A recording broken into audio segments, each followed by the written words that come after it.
तो गाइस, क्या आपने कभी नोटिस किया है कि जब हम अपने शेयरों को सेल करते हैं तो जो हमने प्रॉफिट बनाया होता है वो हमें पूरा नहीं मिलता है।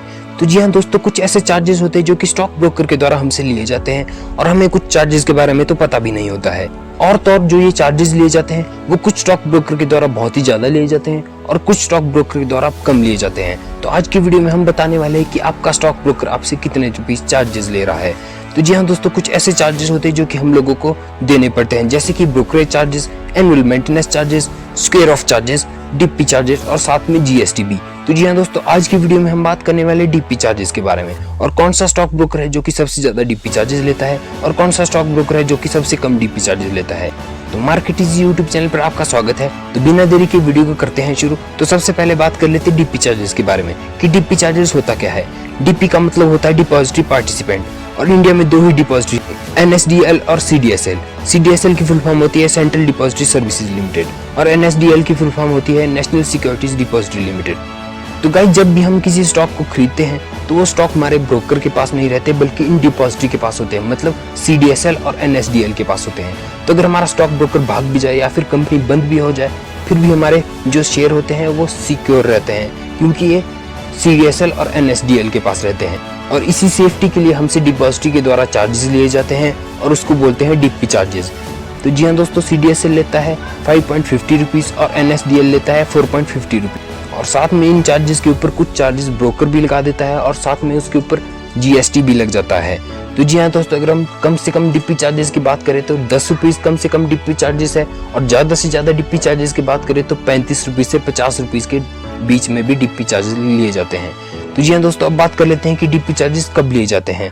तो जब हम अपने शेयरों को सेल करते हैं उस समय हमसे डीपी चार्जेस लिए जाते हैं। तो डीपी चार्जेस पर कंपनी पर सेलिंग डे देने होते हैं। तो अगर आप एक दिन में किसी एक कंपनी के शेयर को बेचते हैं तो आपको एक बार डीपी चार्जेस देने होंगे। फिर चाहे आप कंपनी के 10 शेयरों को बेचो या फिर कंपनी के 100 शेयरों को बेचो, फिर चाहे आप कंपनी के शेयर एक बार बेचो एक दिन में या फिर कंपनी के शेयर एक या दो बार बेचो एक दिन में। तो जी हाँ दोस्तों, आपको डीपी चार्जेस एक ही बार देने होंगे। पर अगर आप एक दिन में 2 कंपनी के शेयरों को बेचोगे तो आपको 2 बार डीपी चार्जेस देने होंगे। अगर आप 3 कंपनी के शेयरों को बेचोगे तो 3 बार डीपी चार्जेस देने होंगे। मतलब आप एक दिन में जितनी कंपनीज के शेयरों को बेचोगे आपको उतनी बार डीपी चार्जेस देने होंगे। मतलब आप 5 कंपनीज के शेयरों को बेचोगे तो आपको 5 बार डीपी चार्जेस देने होंगे। और हाँ दोस्तों, ये चार्जेस ओनली सेल करने पर देने होते हैं और जब हम अपने शेयर को खरीदते हैं तो हमें कोई भी चार्जेस नहीं देने होते हैं। तो जी हाँ दोस्तों, अब बात कर लेते हैं सबसे इम्पोर्टेंट चीज के बारे में। तो मान लीजिए आप आज किसी एक शेयर को डिलीवरी में बाय करते हो और आज ही उस शेयर को बेच देते हो तो आपको कौन से चार्जेस देने होंगे। तो जी हाँ दोस्तों, अगर आप डिलीवरी में सेम डे में बाय करते हो और सेम डे में ही सेल कर देते हो तो आपको डीपी चार्जेस नहीं देने होंगे बल्कि इंट्राडे चार्जेस देने होंगे, जो कि ऑलमोस्ट सेम ही होते हैं। पर इंट्राडे चार्जेस ज्यादातर ज्यादा होते हैं और डीपी चार्जेस कम होते हैं। तो जी हाँ दोस्तों, अब बात कर लेते हैं कि कौन सा स्टॉक ब्रोकर सबसे ज्यादा डीपी चार्जेस लेता है और कौन सा स्टॉक ब्रोकर सबसे कम डीपी चार्जेस लेता है। तो जी हाँ दोस्तों, एंजल वन और Motilal Oswal 20 rupees DP charges लेते हैं और उसके ऊपर 18% का जीएसटी लग जाता है तो वो हो जाते हैं 23.60 रुपीज। और अब स्टॉक्स 18.50 रुपीज चार्जेस लेता है और उसके ऊपर जीएसटी लगाकर हो जाता है 21.83 रुपीज। और जीरोदा और ग्रो 13.50 रुपीज चार्जेस लेते हैं और जीएसटी लगाकर हो जाता है 15.93 रुपीज। और 5 पैसा 12.50 रुपीज चार्जेस लेता है और जीएसटी लगाकर हो जाते हैं 14.75 रुपीज।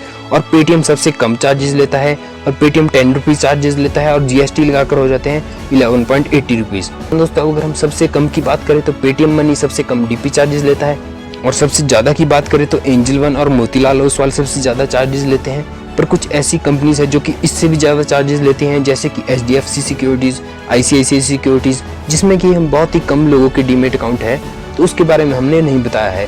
जो ये कंपनीज चार्जेस लेती हैं वो लगभग 25 रुपीज से 50 रुपीज के बीच में चार्जेस लेती है। तो जी हाँ दोस्तों, अगर आपको इन कंपनीज के चार्जेस के बारे में भी जानना है तो आप गूगल भी कर सकते हैं, साथ में कमेंट भी कर सकते हैं। तो जी हाँ दोस्तों, वीडियो अच्छी लगी हो तो वीडियो को लाइक कर लेना और चैनल पर नए हो तो चैनल को सब्सक्राइब कर लेना।